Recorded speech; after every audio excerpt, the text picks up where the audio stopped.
Savior, Chapter 1 Opening Scene. Cloaked in her elegant white nightgown, Mother May focused intently on her work with the biocomputers while keeping a vigilant eye on the artificial womb preparing for tonight's birth. Satisfied with the readings on the computer screens, she moved closer to the womb and gazed through the transparent glass. Within, the unborn infant was linked by both an umbilical cord and a slender connection to the computer interface, its brain integrated. The spherical artificial womb contained a sac of vibrant, distinct colored placenta, creating a striking visual contrast. Her daughter was destined to embody a fusion of hominid, spirit, and machine. As the night progressed, she remained steadfast and composed, engrossed in her task with the tablet in her hand, awaiting the moment of arrival. With a sizzling sound, the womb drained and opened, heralding the birth. As the baby drew her first breath, Mother May watched over her with tender care. "Mama," the infant uttered, her first words already encoded into her advanced hybrid brain. After the child had been cleaned, she took it up into her arms and raised it into the ambient purple light of the lab. "Your name shall be Soa." Soa, the baby repeated in its babyish tone of voice. "You are Soa, and I am your Mother May." The infant had locked eyes with her mother, having been looking her up and down. "Mama May." The two were bonded, mother and daughter. "You are the first of your kind in the race of the Zenki. Soa is Zenki. Please repeat." "Soa Zenki." "That will do," the mother said with admiration and a bit of surprise in her tone of voice. She grasped the infant close and gave it a hug. Resting the infant on her shoulder, the infant placed its head against her shoulder. May recited her initiation scripture that had been written for this purpose. "Your fate rests secure in the caring of my hands, the compassion of my heart, the righteousness of my teachings, and the emulation of the greatest leaders of the Zenki." As Soa matured, she began to display remarkable supernatural talents and spiritual insights, surpassing even Mother May's expectations. She attracted the interest of the rival species, the Koi, who looked to exploit Soa's hybrid nature for their own purposes. Mother May found herself drawn into a web of intrigue and conflict as she strives to protect Soa and guide her on her path. Mother May is thrown out of her laboratory by the owners of the property and confiscates the child outside into a local inn. The owner is trying to stop her from raising the child to maturity in fear that something will happen. The owner of her rented laboratory property had forbidden that she live there any longer, and so the child and May were sent out to the streets. Droids sent out by the laboratory master cast her and the child from the premises. May had no living relatives with whom to live with and so found shelter a hotel or inn nearby. Chapter 2 The Three Wise Men. Upon astrological readings, 3 astrologers approached King Koi, telling him of the coming birth of female of the Zenki. The king and queen were both hominoid species of serpents, pink in color with dashes of white around their black eyes, and pink and white scales that glistened in any light, adorned with the most eloquent of plush clothing. "We bring news to you, O great king." Alistar stepped forth from the group of 3 before the king and queen's thrones. "In a matter of time, for all we know, 3 weeks from now, a child will be born." "Yes, a child," ringed in one of the other wise men. "She is the one prophesied to appear under the great star, Pagus," Alistar continued. "She is the supposed savior of the people of this planet," rang the voice of Ainsley. The 3 paused a moment to register the serpent's glistening eyes that wavered just noticeably with disquiet. "A new queen, Andro," the 3rd astrologer stated. The queen and the king looked at one another, their serpents' tongues twisting out of their mouths. "There will be no other queen. There will be no other rulers. All royalty is within our blood," hissed the voice of the King Koi, forcefully delivering his declaration. The astrologers' heads moved back, stirred by his bitterness and appall. "We see it this way too, Your Majesty, but we must listen to the silent voice of the stars. They heed us of her coming." "A new matriarch," Alistar stated. "Heed we do," voiced Andro in a slight whisper so as not to agitate the royal serpents further, but his voice was cut off by the king. "There will be no such thing." The king crossed his arms and crisply stated. The queen crossed her legs and bent in to hiss off a question. "What of her blue wad? Who is she to rule over us and all our kingdoms? Zenki or Koi? We do not know. We know where she will be born, underneath the star Pogus. If prophecy is true, which we speculate it is, she will be born of a descendant of the King Avid, of the Zenki." Alistar informed them and gestured with his hands in a display of sincere unknowing. Whether or not this proves true, her early demise must be non-negotiable. One of the truest principles of Koi power was maintaining it at all costs. Entrusted with a special mission, the trio of wise men embarked on a quest to locate a child destined for an unconventional birth. The prophesies, written in an enigmatic script, foretold a miraculous event beyond their understanding. Armed with their expertise in celestial navigation, the wise men awaited the celestial alignment of the Pagus before embarking on their expedition. After a long search, the 3 wise men finally located May and her newborn at an inn. May stood out as the nearest person to the guiding star, and rumors circulating in the city hinted at a remarkable woman with 4 arms carrying an infant.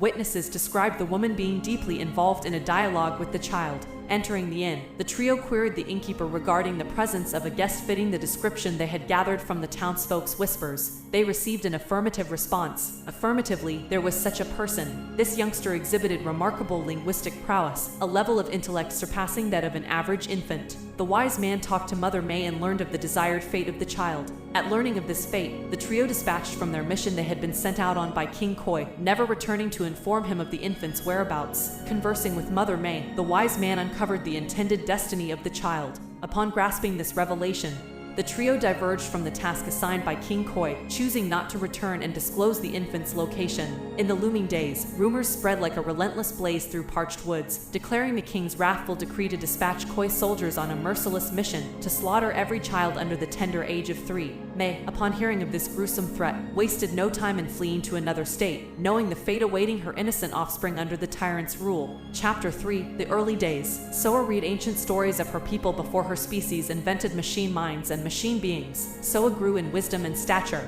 Hand in hand with her mother, she ventured into the city temple, unveiling mesmerizing feats of magic, arcane arts guarded from the awareness of the ordinary populace. One of the major magic tricks she performed regularly and finally learned how to do quite well was levitating while sitting cross-legged. Soa emanated a beauty that seemed otherworldly in its essence. From the very beginning of her existence, a circular symbol adorned the center of her forehead, representing her devotion to the planet's inhabitants and enhancing her spiritual strength in her current form. Her ivory hair billowed in the breeze of her home planet, adding to her spectral aura, which was further intensified by her pallid purple complexion. She would teach and be educated in a temple at the age of 12, her popularity brought on by adoring crowds. She went about her world enlisting 7 disciples. Most of her life she did not travel with the disciples. It wasn't until later in her life that all 7 would go to and fro with her, defending her, learning from her, and being empowered by her graceful divinity. Chapter 4: The 7 Miracles. As prophesied, Soa would embark on her sacred quest on her native planet. Observing her with awe and respect, the people recognized that they were experiencing a pivotal moment in history, a moment foretold in ancient scrolls, now realized through Soa's arrival, the chosen one fulfilling the prophecies. Thus, Soa would inaugurate her mission by revealing her divine power through 7 supernatural miracles. 1. Levitation. From the tender age of 12, Soa discovered a remarkable ability: levitation. Initially, she could hover in a seated position, but her determination and practice soon allowed her to master the art of flight. With grace and control, she soared through the skies, a sight both awe-inspiring and enigmatic.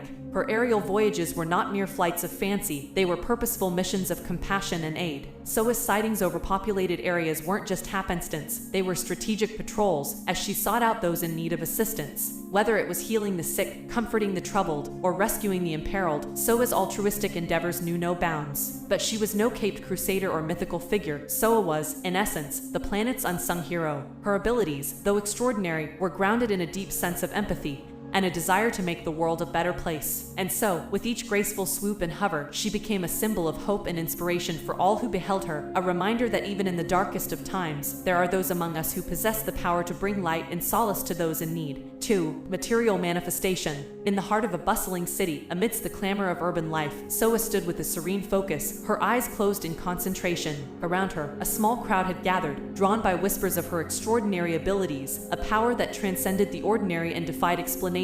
With a deep breath, Soa reached out with her mind, tapping into the wellspring of energy that flowed through the universe. With a flicker of determination, she summoned forth her unique gift, the power to materialize objects from thin air. At first, there was only a shimmering ripple in the air, a subtle distortion that hinted at the magic unfolding before their eyes. Then, as if by some unseen force, objects began to materialize out of nothingness: food for the hungry, clothing for the destitute, and shelter for the homeless. Gasps of wonder and disbelief echoed through the crowd as they beheld the miraculous spectacle before them. A mother, with tears of gratitude streaming down her cheeks, reached out to grasp the loaf of bread that appeared in her hands. A weary traveler, burdened by the weight of the world, found solace in the blanket that materialized at his feet. But it wasn't just the physical gifts that Soa bestowed upon the people, it was the intangible hope and compassion that she infused into each manifestation. With each act of kindness, she reminded them that they were not alone, that even in the darkest of times, there was always a glimmer of light to guide them forward. And so, as the crowd dispersed, their hearts lifted by Soa's benevolence, they carried with them a newfound sense of hope and possibility. For in her ability to manifest the things that people needed most, Soa had become not just a superhero, but a beacon of compassion and goodwill in a world desperately in need of both. 3. Animal communication. In the heart of a tranquil forest glade, Bathed in the soft golden light filtering through the canopy above, Soa sat in quiet communion with nature. Her presence seemed to beckon the creatures of the forest, and soon, a fox emerged from the undergrowth, its russet coat blending seamlessly with the dappled shadows. With a gentle gesture, Soa invited the fox closer, her movements fluid and graceful. The fox, sensing no threat, approached cautiously, its bright eyes fixed on Soa with a mixture of curiosity and wariness. But as Soa offered her hand in friendship, the fox's apprehension seemed to melt away, replaced by a sense of trust and openness. As they sat together in the tranquil clearing, a silent conversation unfolded between them, a communion of souls that transcended the barriers of language. Through the unspoken language of the heart, Soa listened to the fox's thoughts and emotions, sensing its fears and desires as if they were her own. In return, Soa offered the fox comfort and reassurance, her gentle touch conveying a sense of peace and understanding. And as they basked in the quiet serenity of the forest, their connection deepened, forging a bond that would endure long after they parted ways. 4. Resurrection of an animal. In the heart of a tranquil forest, dappled sunlight filtering through the dense canopy, Soa stood amidst a clearing, her presence ethereal, her gaze intense yet serene. Before her lay the lifeless form of a majestic stag, its once vibrant coat now dull and motionless. With a solemn reverence, Soa knelt beside the fallen creature, her fingertips gently caressing its fur. She closed her eyes, delving deep into the currents of nature's energy, drawing upon the ancient rhythms that pulse through the planet. A soft glow enveloped Soa as she focused her intent, channeling her innate connection to the life force that permeated all living things. With a whispered invocation, she breathed vitality into the stillness, her hands aglow with an otherworldly luminescence. Slowly, the stag's chest began to rise and fall, a faint stir of breath returning to its lungs. With each passing moment, the once lifeless form grew more animated, muscles flexing, eyes blinking open with renewed vitality. As the stag rose to its feet, its gaze met Soa's, a silent exchange passing between them, a recognition of the profound bond forged in this moment of rebirth. With a graceful bow of its head, the majestic creature turned and bounded into the forest, restored to the vibrant tapestry of life. Soa watched the stag disappear into the verdant depths, a serene smile gracing her lips. In that sacred moment, she had not only breathed life into the fallen, but reaffirmed her connection to the pulse of existence itself, a testament to the timeless power that dwelled within her soul. 5. Plant manipulation. In the heart of a lush, sun-dappled glade, Soa stood surrounded by a verdant tapestry of flora.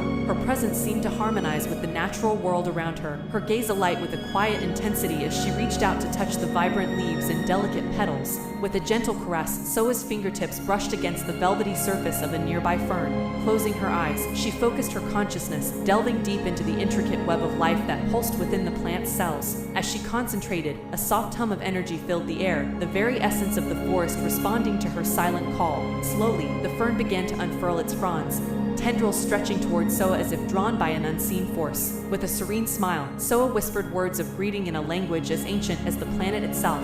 In response, the fern seemed to shimmer with newfound vitality, its leaves rustling softly in the breeze as if in reply. Emboldened by the plant's response, Soa extended her awareness further, reaching out to the surrounding foliage with a sense of reverence and wonder. Each tree, each flower, each blade of grass seemed to pulse with a life of its own, their collective energy intertwining with her own in a symphony of natural harmony. In that sacred moment, Soa communed with the very soul of the forest, sharing in its wisdom and vitality as she danced amidst the swaying branches and blooming flowers. For in her ability to communicate with the plants, she found not only a source of boundless wonder, but a profound connection to the timeless rhythms of the planet itself. 6. Healing. In a small, humble village nestled amidst rolling hills and whispering forests, whispers of hope spread like wildfire as news of Soa's arrival reached the ears of the afflicted. Among the villagers was a young woman named Alara, her once radiant spirit overshadowed by a devastating skin disease that left her in constant agony. With trembling hands and a heart heavy with despair, Alara made her way to where Soa stood, a beacon of compassion amidst the bustling village square. As she approached, her eyes brimming with tears, Soa met her gaze with a gentle smile, her presence radiating warmth and solace. With a silent understanding, Soa reached out to touch Alara's trembling hands, her touch infused with a soothing energy that seemed to banish the pain and suffering that had plagued her for so long. And as their eyes met, a silent exchange passed between them, a shared understanding that transcended words. With a whispered invocation, Soa closed her eyes in concentration, drawing upon the ancient rhythms of nature's healing power. A soft glow enveloped her hands as she focused her intent, channeling her energy into the very core of Alara's being. As Soa's healing touch washed over her, Alara felt a surge of warmth spreading through her body, driving away the darkness that had clouded her soul for so long. With each passing moment, the scars and lesions that marred her skin began to fade, replaced by a renewed vitality and luminous glow. And as the last traces of the disease vanished into nothingness, Alara opened her eyes to behold herself transformed, a vision of beauty and resilience that seemed to defy all logic and reason. Overwhelmed with gratitude, she fell to her knees before Soa, her heart overflowing with joy and wonder. In that sacred moment, Soa's healing touch had not only restored Alara's physical well-being, but had also reignited the flame of hope and possibility that burned within her soul. And as they embraced, their tears mingling in a shared embrace of gratitude and compassion, they knew that their lives would never be the same again. Her final miracle, the seventh, was not completed until after her capture and execution by King Koi. Chapter 5: The Death of Soa. In the grand halls of the palace, King Koi sat upon his throne, his brow furrowed with determination as he issued his commands to his loyal subjects. Surrounding him were his most trusted advisors, their faces etched with a mixture of concern and apprehension as they listened to their king's orders. "We must find this Soa and bring her to justice," King Koi declared, his voice echoing through the chamber with a steely resolve. "Send out the droids, scour every corner of the kingdom if you must, but she must be found."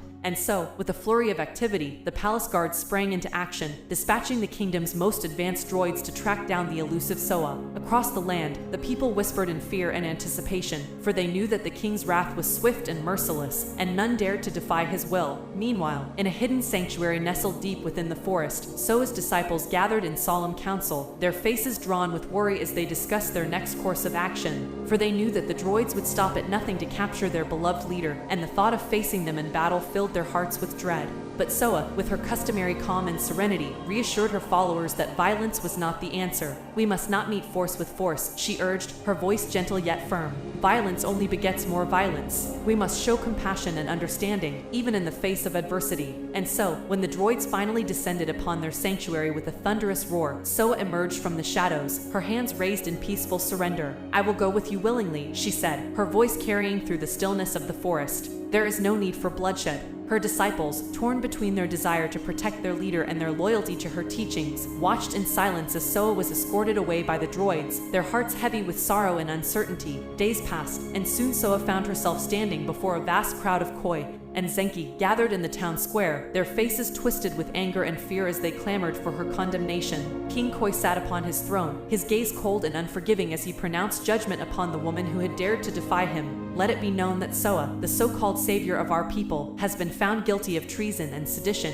King Koi declared, his voice booming across the square with the weight of authority. "Her punishment shall be death by execution." But even as the crowd roared with approval, Soa remained steadfast in her resolve, her eyes filled with a quiet strength that seemed to defy the king's decree. And as she stood before them, a beacon of light amidst the darkness, her words rang out with a clarity and conviction that echoed through the hearts of all who heard them. "I may die today," she said, her voice unwavering, "but the spirit of compassion and understanding that I have sought to instill in each of you will live on. For love is stronger than hate, and kindness more powerful than cruelty. And though my body may perish, my teachings will endure, guiding you through the darkest of times and leading you towards a brighter future." And with those final words, Soa bowed her head in acceptance of her fate, her spirit unbroken even as the executioners took her away to be hanged. Chapter 7: The Seventh Miracle. As Soa's physical form was extinguished, a hushed stillness fell over the crowd gathered in the town square, as if the very air held its breath in anticipation of what was to come. But even as her body lay lifeless upon the ground, a sense of peace seemed to settle over the scene, as if the spirit of Soa herself lingered among them, a beacon of light amidst the darkness. And then, in a blinding flash of light, Soa's form was enveloped in a radiant aura, her being transcending the bounds of mortal existence as she ascended into the heavens above. As she rose higher and higher, her form became a mere speck against the vast expanse of the sky, until she vanished from sight altogether, leaving behind only the echo of her presence. In that moment, the people knew that Soa had not truly perished, but had instead transcended into a realm beyond their comprehension, a spiritual paradise. But Soa's journey was far from over, for in that celestial realm, she was granted the might and power to bring about a great reckoning, a reckoning that would see justice served and the forces of darkness vanquished once and for all. And so it was that Soa returned to the mortal realm, her spirit ablaze with divine fury as she descended upon the palace of King and Queen Koi. With a single gesture of her hand, she summoned forth the power of her just but vengeful god, a force so mighty that it shook the very foundations of the planet. In an instant, the palace was consumed by flames, the flames of divine retribution that swept through the halls with a relentless fury. And as the flames consumed the bodies of the king and queen, Soa stood triumphant amidst the chaos, her eyes ablaze with righteous anger as she declared herself the eternal goddess of the people of her planet. As foretold by the prophecies, her mission was to reveal the divine potential within her people, transforming their world into a utopia and granting eternal life to those who wished for it.